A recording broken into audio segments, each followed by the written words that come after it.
Olá, esse é o canal Literando na Madrugada. O caso de hoje é sobre Nanny Doss, conhecida como Viúva Negra ou a Vovó Sorriso.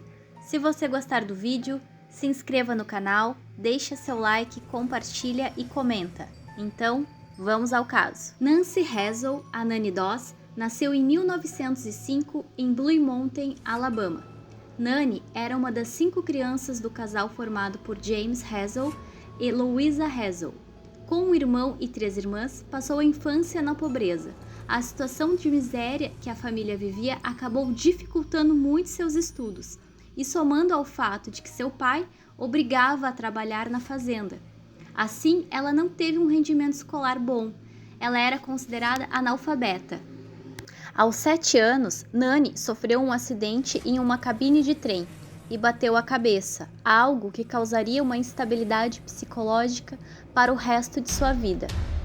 Nanny, juntamente com sua mãe, detestava o pai James, pois era um homem autoritário e exageradamente rígido. A autoridade de James era clara: proibia suas filhas de se produzir ao sair de casa, ou seja, maquiagens, penteados, roupas vistosas e até mesmo bailes entravam na lista de proibição. Essa rigidez era justificada na cabeça de seu pai para evitar abusos sexuais, que na época não eram tão raros. Entretanto, seu autoritarismo não impediu que Nanny fosse molestada por diversos homens durante sua adolescência. Aos 16 anos, Nanny casou-se com Charlie Braggs, um sujeito que conheceu em uma fábrica de linho, onde ambos trabalhavam. Com esse casamento indo de mal a pior, o marido adquiriu o hábito de beber e fumar rotineiramente. Por vezes, desaparecia durante dias de casa. Nanny, ainda sem sinais de psicopatia, mas com uma vida miserável, tornou-se alcoólatra e teve 4 filhas com Charlie. Em 1927, após o nascimento de sua filha, 2 crianças do casal faleceram por suspeitas de intoxicação alimentar. Muitos acreditavam, inclusive o próprio marido Charlie, que Nanny teria as matado. Diante das suspeitas, Charlie fugiu de casa e levou consigo a filha mais velha, chamada Melvina, deixando a recém-nascida em casa. Depois de 1 ano, ele voltou para casa e pediu o divórcio. Após a separação, Nanny voltou para a casa da mãe, na companhia das filhas. Charlie admitiu posteriormente que se divorciou porque tinha medo de Nanny, sem saber que foi a decisão mais sensata de sua vida. 2 anos depois, já na Flórida, Nanny casou-se novamente, dessa vez com Robert Nelson. Passou quase 2 décadas no relacionamento, apesar de saber que o parceiro era alcoólatra e tinha passagem na polícia por agressão.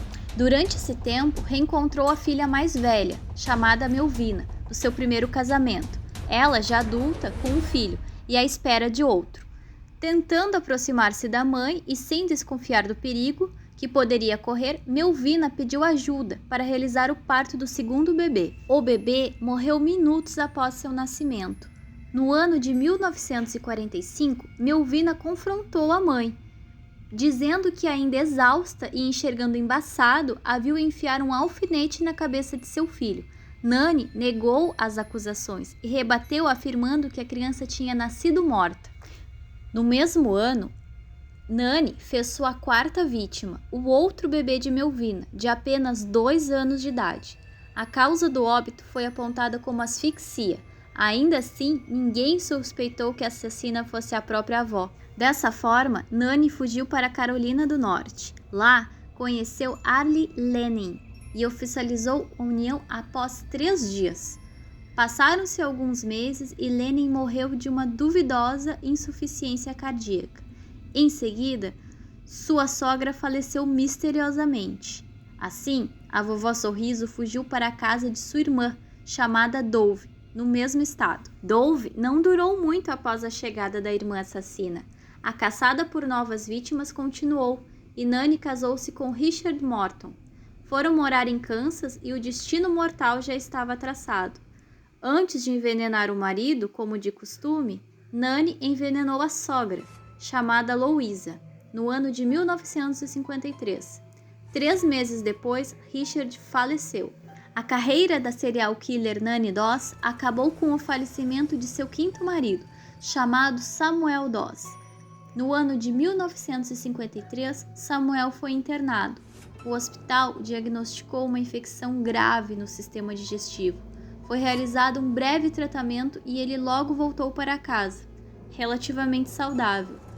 No decorrer de um mês, o homem veio a óbito. Os médicos iniciaram uma autópsia detalhada, que comprovou a morte por uma enorme quantidade de veneno em seu corpo. O cartão de visita da vovó sorridente era envenenar seus entes queridos, com bebidas ou alimentos, como bolos, enriquecidos com grandes quantidades de veneno. Assim, os investigadores suspeitavam que a contagem de mortes de Nani chegasse a 12. Superficialmente, Nani Doss parecia levar uma vida jovial. Ela era amigável e ria o tempo todo.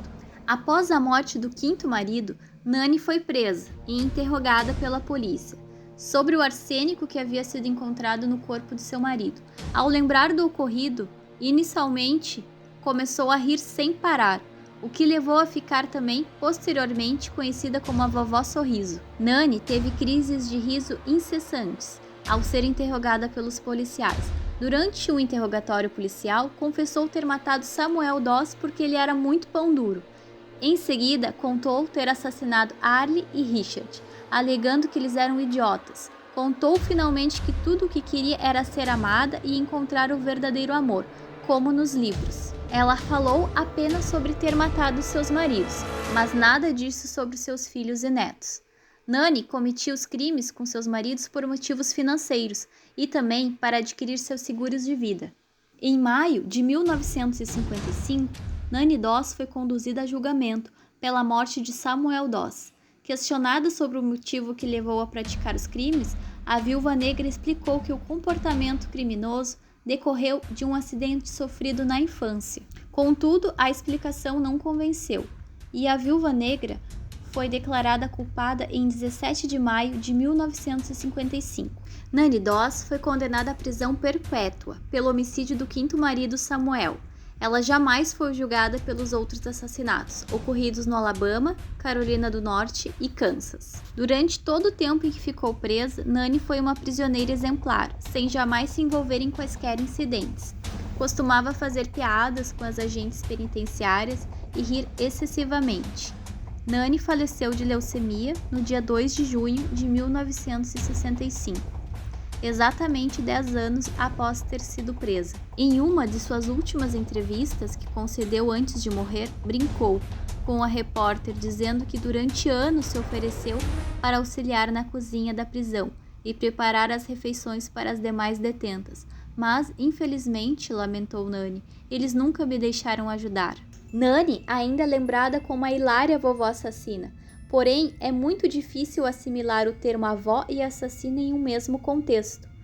Mas essa senhora com aparência doce e tranquila assumiu assassinar a própria mãe que tanto ela dizia amar. Esse caso vocês encontram no livro Lady Killers, Assassinas em Série, que é um dossiê completo sobre a vida de 14 mulheres que deixaram rastros de corpos por onde passaram. Uma obra fundamental para fãs de criminologia que querem compreender a mente de assassinas que são horrivelmente e essencialmente humanas. Quando não estão cometendo seus monstruosos crimes, os assassinos caminham entre nós, parecendo perfeitamente inocentes, escondendo o seu lado macabro. Então, esse foi o caso de hoje do canal Literando na Madrugada. Espero que vocês tenham gostado. Se inscrevam no canal, deixa seu like, comenta e compartilha e até breve!